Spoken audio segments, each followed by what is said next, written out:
Premier match et objectif titre pour le Racing. Sans ses internationaux, l'équipe retrouve le chemin des terrains et ouvre sa saison indoor.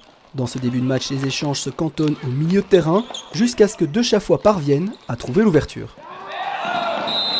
Après un but refusé pour Domanoge en deuxième période, les Rats vont finir par faire le break via Tchouk, qui retrouve cette année le hockey en salle. C'était un choix avant, c'était parce qu'il y avait l'équipe nationale. J'ai arrêté dès que j'ai commencé les études, donc ça fait 13 ans.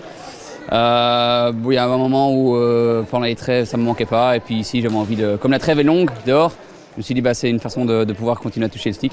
Premier match et première victoire donc pour les Hucquelois qui font le plein de confiance avant d'affronter quelques instants plus tard le White Star, l'un de leurs plus grands adversaires de ce championnat. Dans cette partie, les buts ne tardent pas. De la vignette d'abord, suivi une minute plus tard de l'égalisation de Simard. Le White va ensuite prendre l'avance par Gaëtan Dickmans pour faire 2-1. Le Racing va alors se reprendre, d'abord par Troyens, puis par De Chaffois par 2 fois.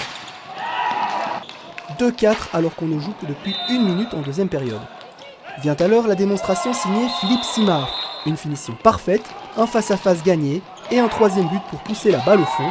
5-4, quadruplé donc pour le Belge qui offre la victoire au White Star. Ça fait 3 ans qu'on vise le top 4, donc là ça va être le même objectif et après pourquoi pas essayer de réussir notre demi-finale cette fois-ci.